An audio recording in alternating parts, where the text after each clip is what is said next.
Kahit po yung, meron lang doon kami bagong kasama ng aking pamangkin. So, maybe na-culture shock siya, pero that was the greatest thing that happened nitong December 25 sa amin. First time na po kami nagawa-gawa kamay.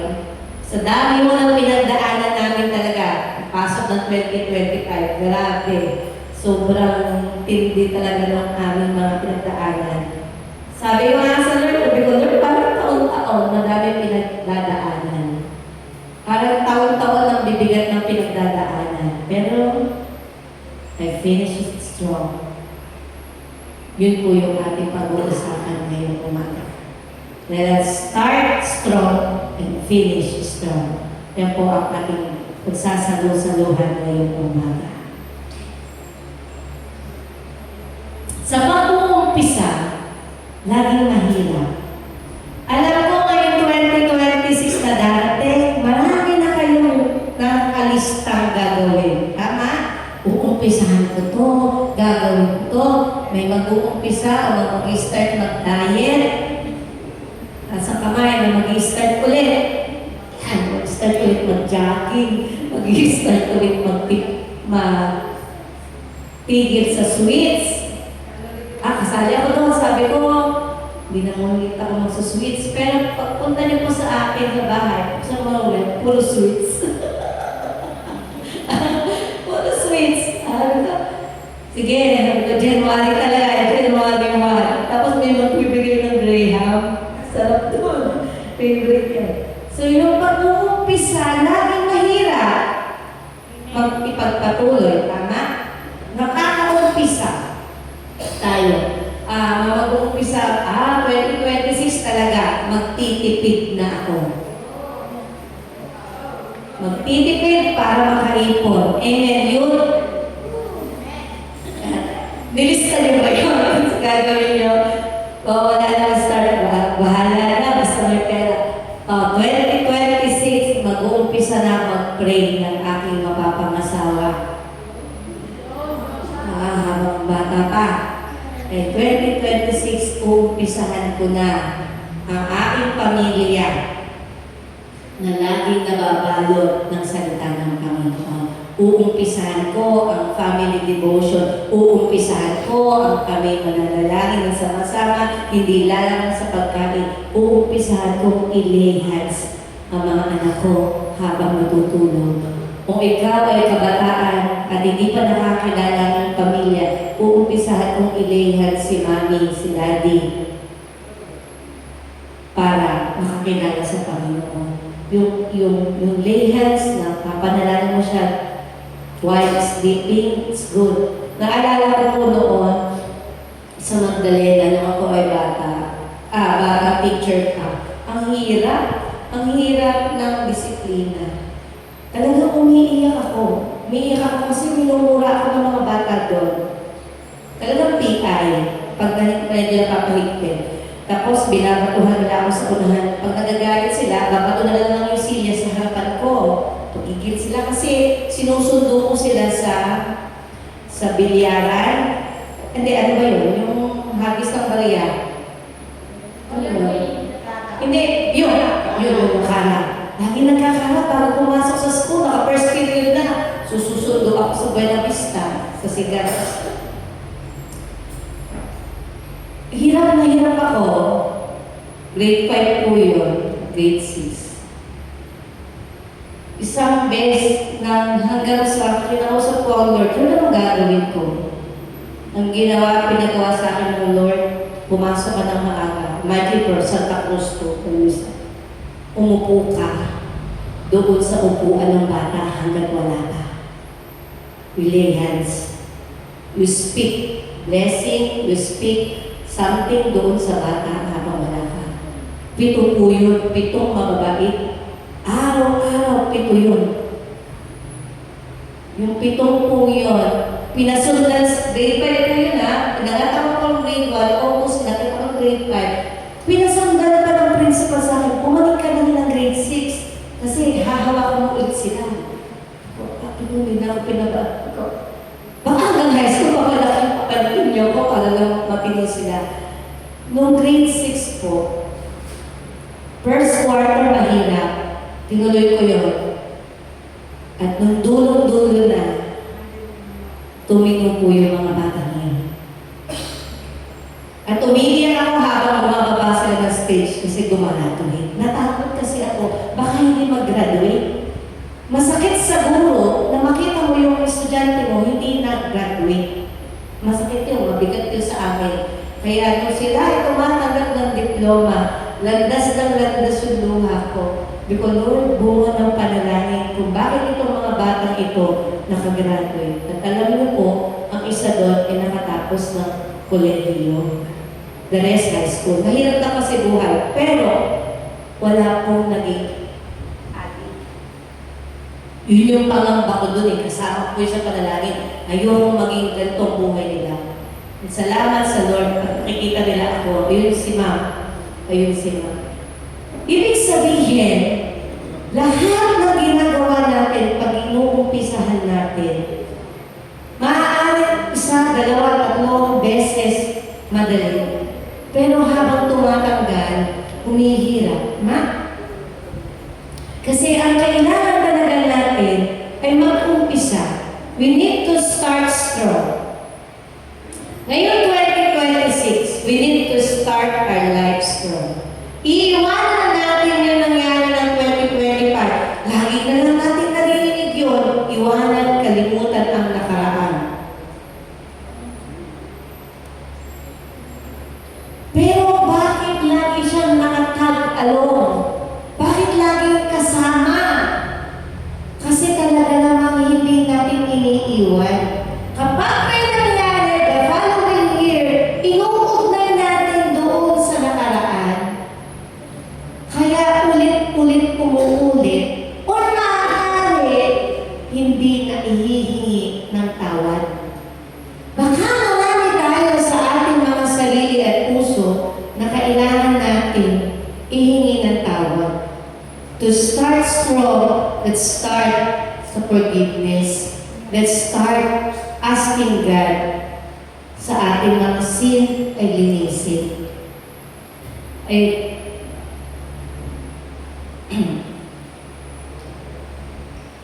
So start strong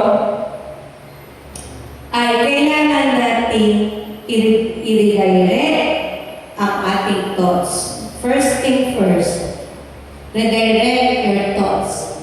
Breakthrough pattern. Ibig sabihin, break thought pattern. Ibig sabihin, yung kaisipan natin ngayon, umpisahan natin iayos, itama. Itama ang kaisipan natin ngayong 2026. Meron po akong na-research, habang ako nag-iisip ko kagabi, sabi ko, ano nga ba? Itong mind natin, sobra to.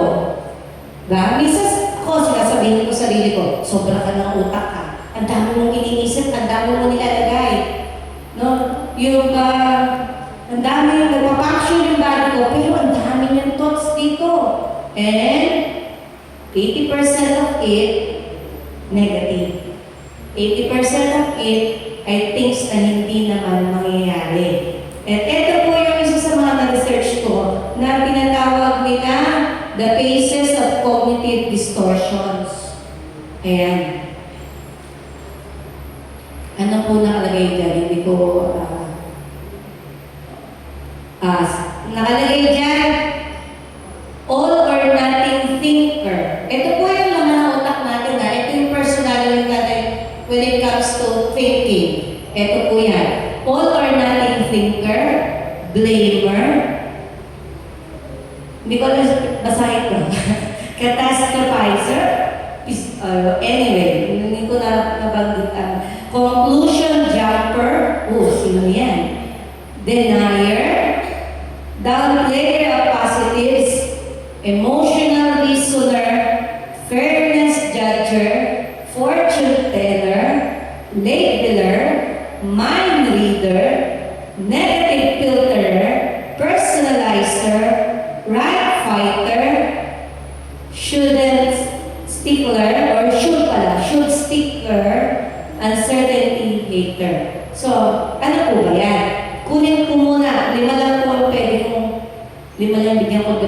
dito. Okay, bago natin ituloy. Ito po ay sa kaisipan natin ng mga nag-aaral. Ano po yung all or nothing thinking? Ito yung kapag hindi naging perfect. Sino mga perfectionists? Gusto lahat tama, gusto lahat maayos. Kapag hindi naging perfect yung inumpisahan at nag-fail yun, ang tingin na niya sa sarili niya, sa kaisipan niya, failure na siya forever. Wala nang magagawa. Yan ang mentalidad ng mga failure, ng mga all or nothing thinker. Parang, sige, eto, gagawin ko, ganyan. Tapos nag-fail, wala na. Failure talaga ikaw. Bawa sa sarili, failure ka talaga, ay dream, wala na, tapos na. Yan. Yung isa, overgeneralization. Ano naman yung overgeneralization? Ito po yung, halimbawa, nakipag-date. Hindi sumipot yung ka-date. Baba ko lang. Ito na ngayon ang thinking niya. Kahit kailan, hindi na magkakaroon ng ka-date. Na-generalize na niya na yung incidenting yun na hindi lang sumipot sa araw na yun, forever na ulit na wala nang mangyayari. Na-over-generalize na ang pangyayari. Parang tinutuldukan mo na baga. Parang lagi ka na lang, ito po yung nasa defeat na sitwasyon ka lagi. Laging talo. Laging pakiramdam mo, talo ka. Tingnan mo yung katabi mo, mukha bang talunan niya?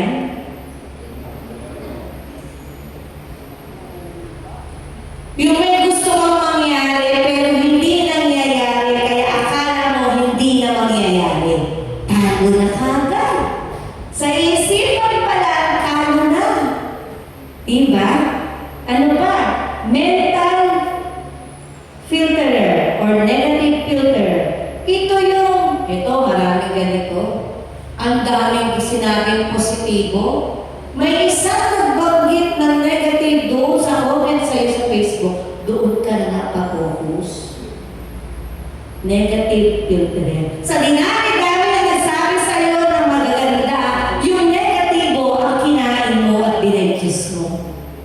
Yun na ngayon na naging overall ng kaisipan mo. Meron ba nang dito? Nagiging negatibo, kinukuha ang mga negatibo kesa yung positibo. Sa mga magulang, may isa lang mali yung anak, lahat na mali. Huwag ganun.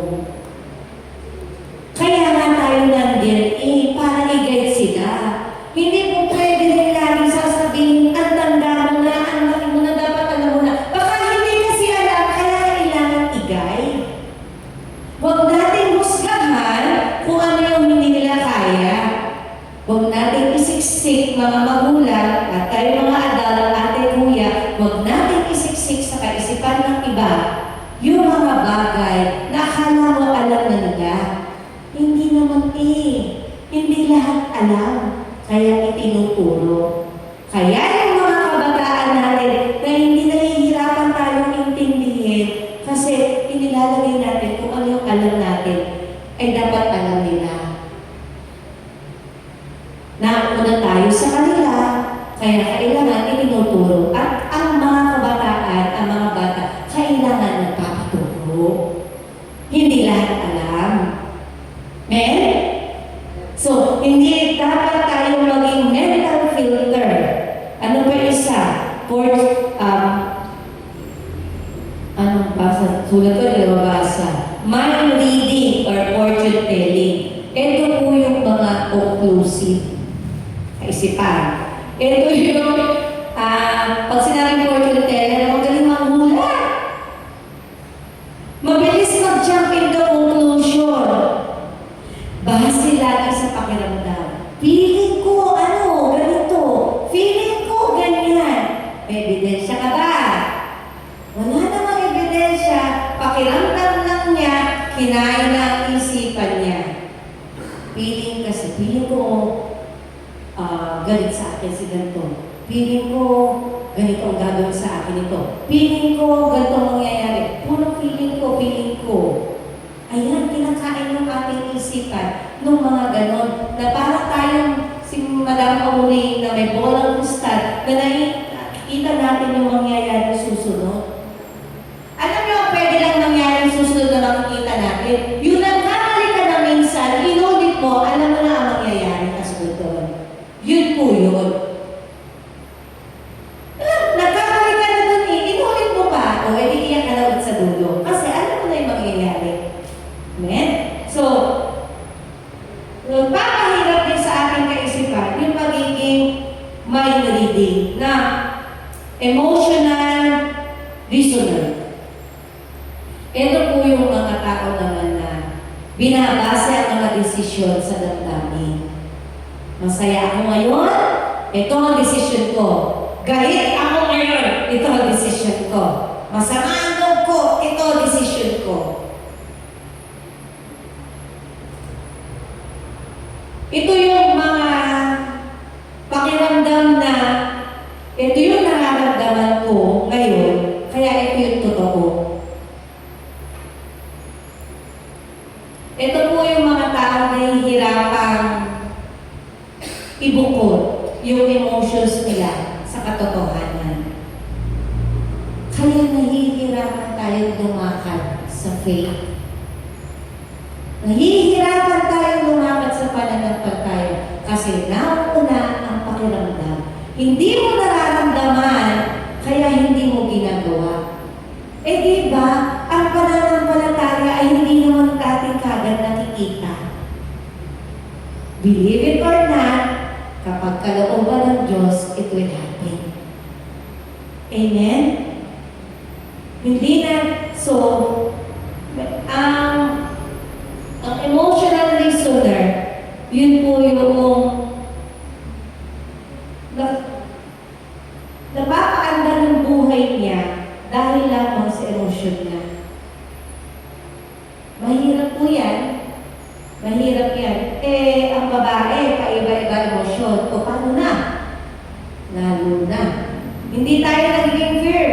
Kapag may hormonal imbalance, iba emosyon. Kapag nagpuportis, iba emosyon. Pag tumatanda, iba emosyon. Pag kabataan, iba emosyon. Kapag sensitive ang background ng family, may ganong background sa family, iba emosyon. And that's very, very difficult to handle, that kind of emotion. Hindi ka makakaalis, hindi ka makaka-start strong kapag ganoon tayo, pag ganoon ang emosyon natin. Sarili mo lang yun. Ito pa, meron pang isa, ito yung mahirap talaga eh, blame game. Ito yung mga blamer. Kaya ako ganito kasi si nanay, kasi si tatay, kasi ganoon. Tapos na yun. Kaya naging ganito sitwasyon ko kasi ganito ako. Tapos na nga yun eh. Tanggapin mo yun, nangyari. At pagkatapos, move forward. Habang sinisisi natin ang nakaraan, habang sinisisi mo ang sarili mo, walang mangyayari. Hindi talaga tayo matatapos. Hindi natin makikita yung ganda na pwedeng gawin ng Diyos. Hindi tayo makakaumpisa. Ngayon 2026, kung hanggang ngayon, hindi natin na-redirect ang ating mga thoughts, kailangan natin ayusin ang ating kaisipan. Unang-una po ito, start by changing your thinking. The way you think. Change the way you think. Romans 12:2, huwag kayong makiayaw sa takbo ng mundo ito, mag-iba kayo sa pamagitan ng pagbabago ng inyong pag-iisip upang maunawaan ninyo ang kalooban ng Diyos kung ano ang mabuti, kalugod-lugod at ganap na kalooban niya. Amen? Hindi tayo kasama ng mundo. Ibinukod ka na ng Diyos. Pakisabi sa katabi, ibinukod ka na ng Diyos. Hindi na tayo doon sa katulad na nasa mundo gumagalaw. Nasa mundo tayo, yes, but we are walking differently among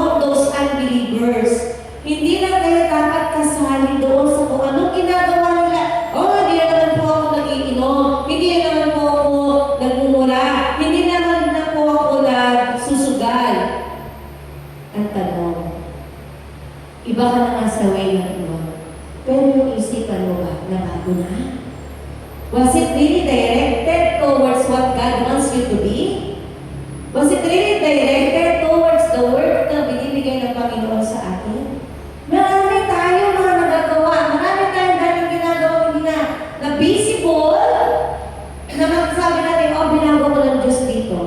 Pero, ang kaisipan natin, baka hindi nababago. Hanggat hindi nababago, naririnig nyo ang kaisipan mo sa thinking ng Panginoon, mahihirapan tayo. Mahihirapan tayong bukas ang 2026, babalik, magiging ganito lang din tayo. Nangyari na ito ng 2025, 2026, babalik ko lang pagbabago. May pagbabago yan kung you will renew your thinking. Ipipiliin natin kung ano yung dapat isipin. Choose a better mindset every day. 2026 o kahit ngayon, simulan mo to choose ng better mindset every day. Lagi ko naririnig ito, mindset.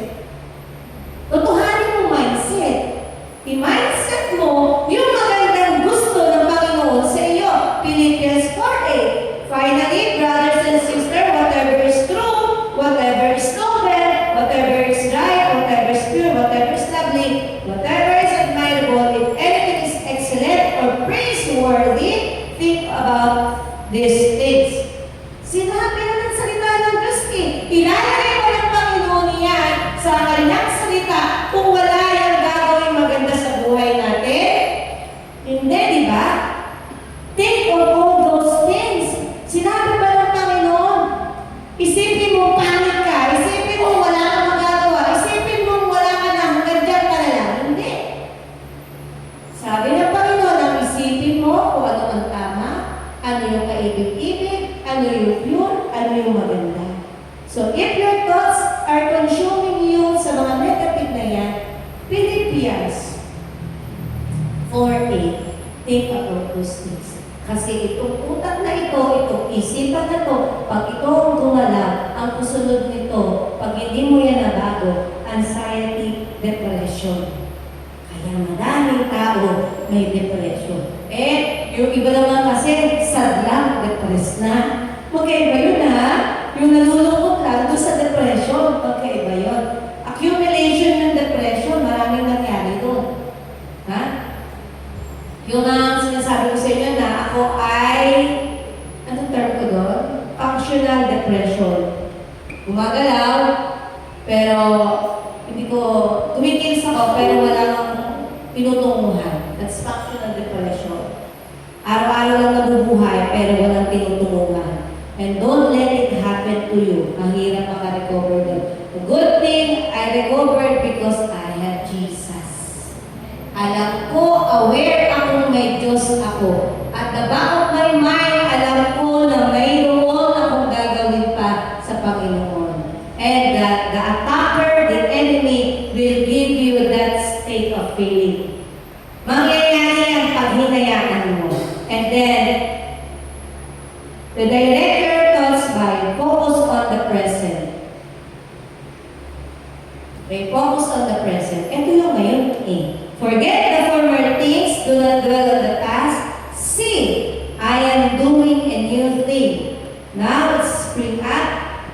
Do you not perceive? I am making a way in the wilderness and stream in the wasteland. Ito po yung panahon na paalis po ang mga Israelita sa Babylonia. Ito yung sinabi ng Diyos sa kanila. I am doing a new thing. May gagawin ng Diyos na magandang bagay ngayong 2026. Amen?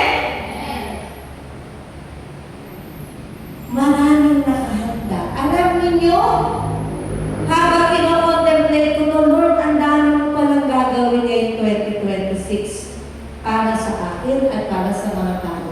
Ang tanong na lang, bubuksan mo ba yun? Kung gusto mong buksan yun, umpisahan natin, ayusin ang ating kaisipan. Break thought pattern. Putulin mo yung pattern ng utak mo na mali. Okay? Tapos na yun eh. Dahil na. Forget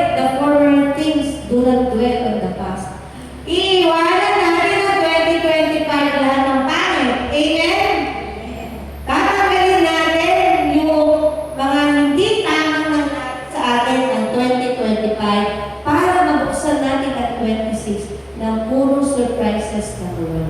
Amen? Matatanggap mo lang yun kapag nirenew natin ang mind. Para sa mga magulang, stop worrying. You've been doing that for so long. Ang dami natin inaalala.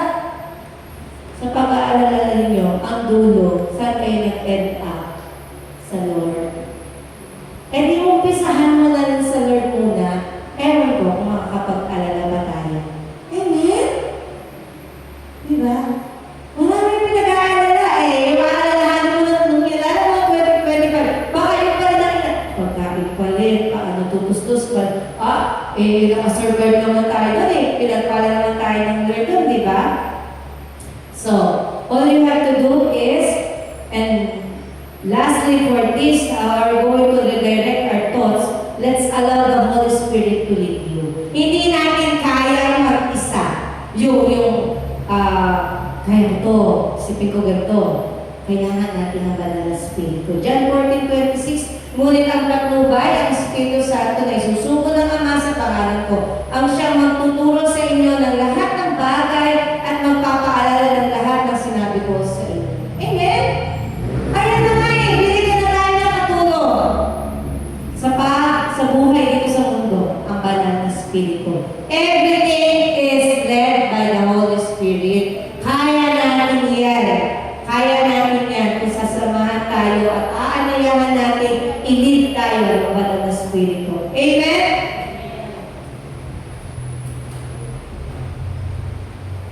Okay. So, dahil redirect na natin yung thoughts natin, ang kasunod natin doon, to start with, redirect our thoughts, ang kasunod natin doon, speak life over yourself.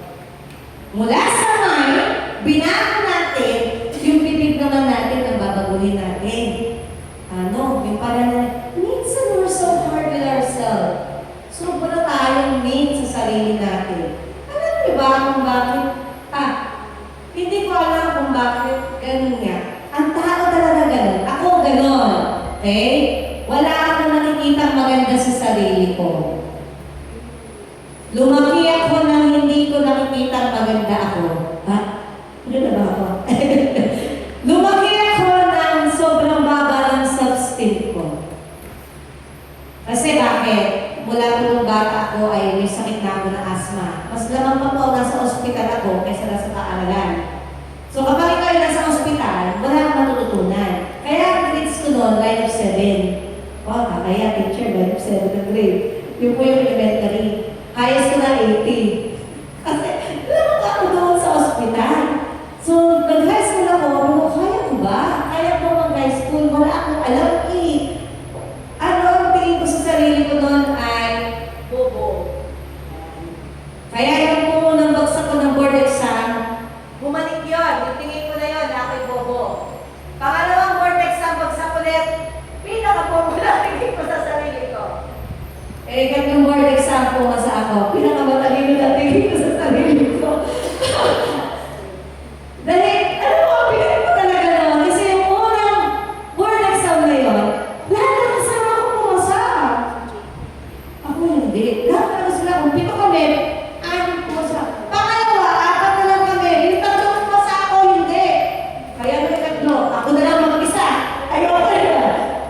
Ang matindihan na, layo ng rento. Ako pinag-pray ng proctor. Sabi, ma'am, hiling ka prayer. Lord, huwag ka naman ganyan. Sabi ko, baka lahat to pumasa ako maiwan. Diba? So, hindi pwede sabihin na yung failure ay end result ko na. I need to speak life to myself. Ngayon, kailangan natin magsalita ng mga bagay sa ating sarili. Marami kasi nagsasabing hindi ako worthy, hindi ako kamahal-mahal, wala akong alam, mahina ako, wala akong confidence, ang baba lang ako. Even, sorry for sa mga adult na. And, tayo mga magulang, huwag tayo ang maging dahilan na ikadadapa ng ating mga anak. Tayo mga kapatid, kayo may mga kapatid, may mga pinsan, huwag tayong maging dahilan na ikadadapa o ikabababa ng esteem ng ating mga tao sa paligid by speaking something na hindi maganda sa kanila. Speak life. Bring life to them. Mahina na nga eh, hirap na nga eh, wala na ng confidence, pinababa pa natin. Speak life. Amen? Buksan natin ang bibig natin. Paano gagawin natin na mabuhay dito sa speak life na ito? Gawin po natin ay yung identity natin sa Panginoon ay kinakailangan po natin isa pamuhay. Binigyan na tayo ng bagong identity ng Lord. Sabi diyan, live out your identity in Christ, new creation. You are made new in Christ, leaving the old self behind. Kaya kung nakipag-isa ka na kay Kristo, ang isang tao, isa na siyang bagong nilalang, wala na ang dati niyang pagkatao. Sa halip, ito'y napalitan na ng bago. Isinasabuhay ba natin yan that you are a new creation? Kapag dumarating yung panahon sa sarili mo, parang hindi ka confident, parang kulang ka, yan salitang new creation, binago na tayo ng Diyos eh. Bilang born again. New creation ka na. Kahit gaano pa kapangit ang nakaraan mo, bagong nilalang ka na. Remember this, church. Yung new creation, yan ang tingin ng Diyos sa atin. At dahil yan ang tingin ng Diyos sa atin, ang kaaway, yan din ang tingin sa atin.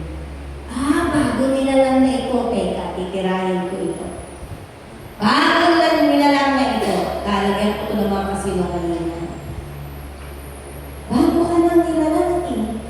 Bakit paniniwalaan natin yung lies ng kaaway? Gayong meron ka naman ng bagong ikaw. Amen? Bago na ikaw. Ano pa? You are complete. Tandaan mo. Kompleto ka. Kaya nga, kita mo yung katabi mo, may ilong ba? Matapos ka. Kahit hindi yung matapos, complete yan. Ay, sa humili na ba tayo? Kidding aside. Lacking nothing. Bilang anak ng Diyos, kumpleto ka. Wala kang kulang. Ikaw na yan eh. Binigyan naman tayo ng Diyos para i-develop ng lahat ng bagay para ma-develop mo yan. James 1:4, and that steadfastness have its full effect that you may be perfect and complete, lacking in nothing. Amen? Walang kulang. So, kaya mong gawin ang lahat ng bagay sa tulong at grasya ng Diyos. Amen? Kung ikaw lang ang gagalaw, hindi mo kaya. Pag hindi mo kasama ang Diyos, lahat yan, wala na. Wala talaga. Romans 8:37, and yet in all these things we are more than conquerors and gain an overwhelming victory through Him who loved us so much that He died on the cross. Ibig sabihin, conqueror ka na. Mananagumpay. Amen? 2026, let's speak life in ourselves na tayo kumpleto. Lord, kapalit ako ng 2026, kumpleto ako, dala-dala ko ang pangalan mo. Amen? Ipagyayag ako sa kaaway, ang demonyo hindi ko paniniwalaan. Amen? Because we are complete. Yes, trials will come, but you are complete and you are equipped. Sabi dyan, equipped tayo kasi gifted and powerful. Ito yung spiritual blessing ng Lord sa atin. We are gifted and powerful. Declare, speak this into yourself that you are gifted and powerful. Blessed be the God and Father of our Lord Jesus Christ, who has blessed us in Christ with every spiritual blessing in the heavenly place. Amen. Yan ang kagamit-gamit. Binigyan tayo, binayagan tayo ng Diyos ng mga gifts na yan, gamitin natin para sa kanyang kingdom. Amen. Kaya basta na ng miyembro. Lahat tayo gagalaw sa ubasan ng Diyos. Amen? Kasi we are filled with those gifts na kailangan sa 2026. Kapag naintindihan mo ang mga binigay ng Diyos sa iyo, magagawa mo ang 2026 buksan ng maganda. Pagdating ng alas 12, Lord, kaya-happy ko ang taon to. Whatever it throws ng year na to, kaya ko. Kasi ako ay magsasalita ng buhay sa sarili ko. Hindi tayo defeated. Amen? We are seated with Christ. Love and valued. Speak this to yourself as well, that you are loved and valued. Kahit na-broken-hearted ka pa, mahal ka pa rin ng Diyos. Kahit iwanan ka na lahat ng tao sa mundo, mahal ka pa rin ng Diyos. Pag hindi ka na minahal ng Diyos, kawawang nilalang na tayo. Pero ang Diyos, kahit mga sinners, mahal. Pero hindi lang tayo ang love ng Lord, love din ang iba. Kaya kailangan natin ipakilala ang Diyos para maintindihan nila yung love na yun. Amen? Iba-iba background natin, iba-iba ang pag-handle natin sa buhay. Pero ang isang katotohanan, you are valued and loved by God. Amen? Nasasaktan ka, oo, pero mahal ako ng Diyos. Minsan sabi ko, Lord, alam ko, ang dami kong kasalanan sa iyo. Ang dami kong kasalanan na nakaraan. Alam niyo po, dito mga huling araw, ang kasalanan na nakaraan, bumabalik sa akin. Yung pala, ito ipipreach. Sabi ko, Lord, alam kong mahal mo ako. At dahil mahal mo ako, importante ako sa iyo. Dahil importante ako sa iyo, ano nga nang ibato ng kaaway, hindi mo ako pa rin pababayaan kasi mahal mo ako. Hindi man ako mahalin ng tao sa mundo kapag ganito at nakita ko ano nang nangyari. Iisang bagay alam ko, hindi mo ko itatakwin. Ibig sabihin, ihit man tayo ng tao sa buong mundo, yung Diyos natin, mahal pa rin tayo. Kahit pa hindi na natin mahal ang ating sarili, may nagmamahal pa rin sa atin, ilang Diyos. Amen? So you are loved and valued by God. Mahalaga ka sa Panginoon. Free. Ibig sabihin, ikaw ay malaya. So if the Son sets you free, you will be free indeed. Amen? Malaya ka na sa mga dumi ng kahapon, sa baho ng kahapon, sa pangit ng kahapon. Kasi nga, pinalaya ka na ng Diyos dahil kay Jesus. That's why we are free.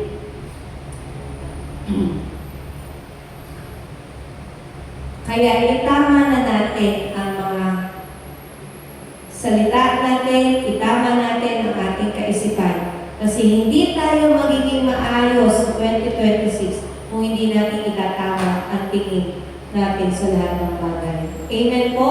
Speak life. Pakisabi sa katabi, speak life. O sige nga, mag-speak na kayo ngayon. Magsalita kayo sa katabi nito ng isang bagay na nakakapagbigay encouragement sa kanila. Okay? Magsalita ng isang kabuhay-buhay. Ayan. Parang ayaw maniwala naman ng katabi mo.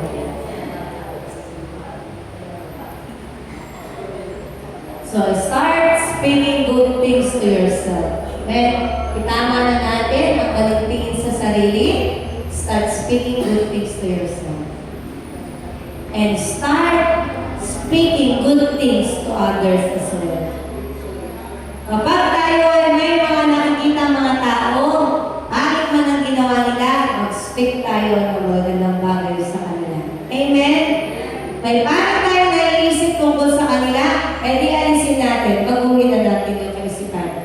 Mahirap, pero kaya. Amen? Start strong. Magagawa natin mag-umpisa ng strong kung tama ang isip, magsasalita ng tama, at pagkatapos nun, ang kasunod nun ay magkakaroon na tayo ng desire to do more in the kingdom of God. Desire to do more for His kingdom. Pag tumama ang isip, tama ang ating salita, gugustuhin natin gumawa ng mas maraming para sa Panginoon. We will finish strong kasi mag-desire tayo to do more for His kingdom. Ano po iyan? Let's seek the kingdom of God above all else and live righteously, and He will give you everything you need. Kailangan po natin umpisahan na isip ang Panginoon. Amen po. Tiwalaan natin ng Diyos kaysa sa discarding natin. We need to pray more, serve more, and give more. Meron ba ako ng slide na yan doon? Wala. Pray more. Kung sinasabi natin dyan, desire to do more for His kingdom, we need to pray more. Magdasal tayo mabuti. Ayan. Pray more, serve more, and give more. May narinig akong minsan na preaching, ang sabi doon, we are born selfish, but we are born again giver. Maaaring pinanganak tayo sa sarili ang iniisip, pero nung naging born again tayo, giver na tayo. Amen? Maaaring pinanganak tayo makasarili, pero nung naging born selfish, born na again server. Ibig sabihin, mas gusto mo na tumutulong. Amen? Kailangan natin ito. Alam niyo, pag hindi natin dinisar ang mga bagay para sa kalangitan o para sa kingdom ng Lord, at ito'y magiging obligatory na lang, mapapagod tayo. Di ba, kapag ang isang bagay ay gusto natin gawin, gumagawa tayo ng paraan? Tama po ba? Pag gusto niyo ba ang isang bagay, gumagawa kayo ng paraan? Kaya yan nakalagay yung desire. Gustuhin mo. Kailangan natin ibigin. Kailangan natin gustuhin. Hindi yung obligado ka lang. Obligado ka sa church magbigay. Wala nag-oobliga. Wala pa nag-oobliga sa church. Sumbong niyo po sa akin pag may nag-oobliga. We're not obligated to do things here sa church. We're not just obligated to give sa church. What we're doing is we want to do this, kaya mo ginagawa. Amen? So, desire. Gusto kong ilagay natin sa puso natin, mag-desire tayo ngayon. Ano yung gusto mong gawin sa Lord sa 2026? Contemplate. Wag lang yung personal. Wag lang for the family. But for the Lord. Ngayon naman po 2026, ibalado natin ito sa Diyos. Ano yung gusto mo naman? Ano yung desire natin for the Lord? Amen? Tandaan natin, pag ginusto natin yung para sa Panginoon, syempre, kasali tayo doon. Isa-serve natin doon yung ating kasamahan at ang labas. Kasama yun doon. So, how do you think ngayon 2026, ano naman Lord ang gagawin ko ngayon 2026 para sa iyo?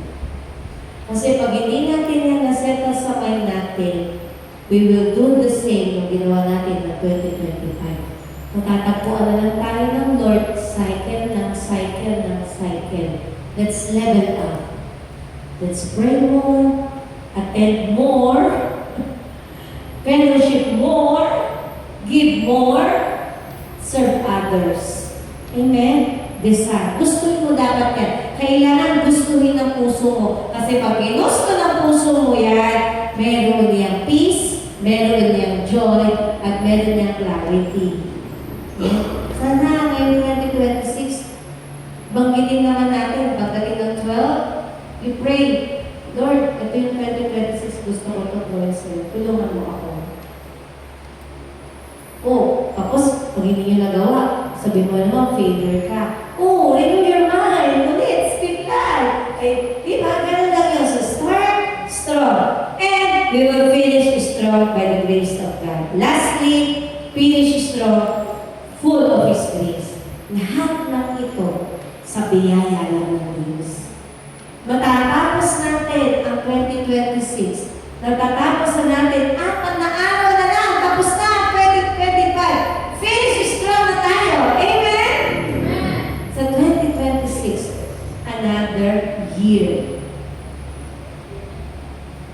Another miracle. another year ng pagkilos ng Diyos sa buhay mo. Kaya kailangan ngayong pagharap mo ng 2026, buo na ang loob mo, may bago kang panahon na gaganda. Believe the best for this 2026. Amen? Sabi sa Joshua 1:9, here is what I am commanding you to do. Be strong and brave. Do not be afraid. Do not lose hope. I am the Lord your God. I will be with you everywhere you go. You will never be alone. 2026. Let us finish it strong. You will never be alone. Hindi kailanman iiwan ka ng Diyos. Amen? Kahit palugmok ka na, hindi ka nang iiwan. Huwag ka lang bumitaw. Huwag kang umalis. Sana ngayong 2026, hindi ka aalis. Mananatili, dadami ka pa. Amen? Choose God's way to finish strong. Therefore, since we are surrounded by such a great cloud of witnesses, let us throw off everything that hinders and the sin that so easily entangles, and let us run with perseverance the race marked out for us. 2. Fixing our eyes on Jesus, the pioneer and perfecter of faith, for the joy set before Him, He endured the cross, scorning its shame, and sat down at the right hand of the throne of God. Amen? Piliin mo lang ang direksyon ng Diyos. Paano mo malalaman? Ito po. Our Bible. Baka naalikabukan ng 2025.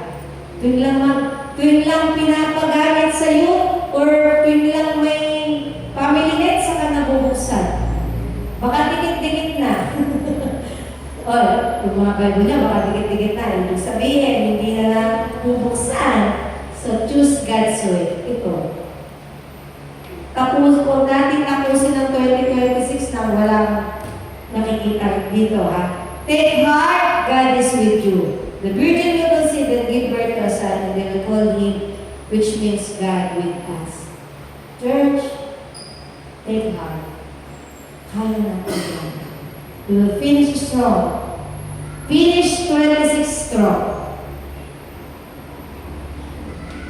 Kasi the God that we are serving is the same yesterday, today, and forever. Hindi magbabago ang ating Diyos. God is with us. Tayo mula ito ngayon.